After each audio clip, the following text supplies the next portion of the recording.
Мына бул президентимиздин сизге подаркасы 500 миң сом. Жана нарын шаарда курулуп аткан. Көп балалуу энелерди кызыктырып жаткан бала береке төлөмү 2027 жылдын 1 январынан тартып берилип баштайт. Жарлык президент тарабынан 2024 жылы бийик тоолуу жана алыскы райондордо жашаган көп балалуу үй бүлөлөрдү колдоо багытында кабыл алынган. Ошондой эле ушул жылдын июль айынан тартып томолой жетим балдар үчүн 500 миң сомдук келечекке салым балдар аманаты ишке киргизилди. Ага ылайык ар бир бала 18ге чыкканда колдоруна 500 миң сомдон алат. Азыркы учурда 652 баланын тизмеси жана тийиштүү документтери такталып, атайын счеттор ачылган. Ар бир бала 18ге чыкканда колдоруна 500 миң сомдон алат. Аны алар билим алууга, ипотека алууга баштапкы төлөм катары колдоно алышат.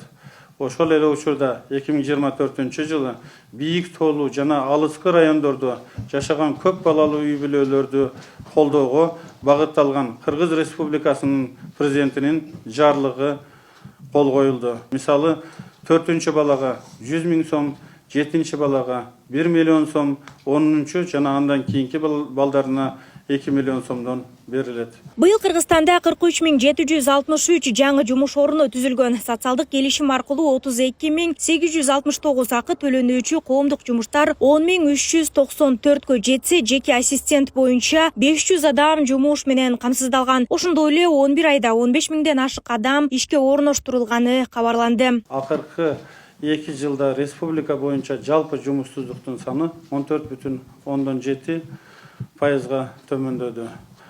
Жаштардын кесипкөйлүгүн өнүктүрүү жана ишке орношуу мүмкүнчүлүктөрүн кеңейтүү максатында жаштар стажировкасы долбоору ишке киргизилип баштады.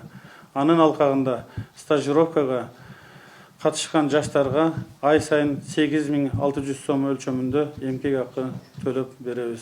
Эмгек кодексинин жаңы редакциясы иштелип чыккан. Бүгүнкү замандын талабына жараша ал жакынкы арада жогорку кеңеште кабыл алынды. Ошону менен бирге эмгек мамилелерин санариптке өткөрүү максатында электрондук келишим жана электрондук эмгек китепчесине өтүү маселеси карап жатабыз. Социалдык келишим долбоору алкагында дээрлик 35 миңден ашык үй бүлөгө 100 миң сомдон кайтарымсыз жардам берилген. Ал үчүн 3,3 миллиард сом акча каражаты бөлүнгөн. Андан тышкары 2024 жылы социалдык келишим долбоорунун катышуучуларына 200 миң сом өлчөмүндө 3 жылдык мөөнөткө пайсыз насыя бериле баштаган. Бул долбоор аркылуу жалпы 71 үй бүлөгө көмөк көрсөтүлгөн. Ошол эле учурда министрлик мамлекет тарабынан бөлүнгөн жардамды даректүүлүгүн күчөтүп, халктын эң муктаж катмарына жеткирүү боюнча иштерди аткарууда. Аз камсыздуулук боюнча жөлөк пул алуучулардын санынын динамикасын көрсөтүлгөн.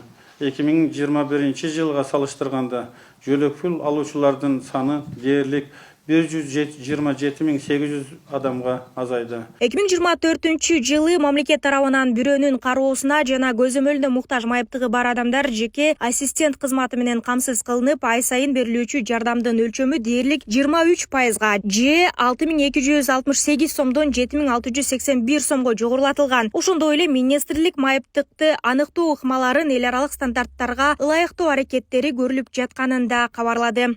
Башкача айтканда, орточо эсеп менен дээрлик 17 миң адам кезекке туруп, убактысын жолуна акчасын кетирип, документ чогултуп, МСЭКке барып убара болбой калды. Керек болгон документтерди МСЭКтер онлайн текшерип, кызматты жеңил коррупциялык көрүнүштөрдү жок, ачык айкын көрсөтүп жатат.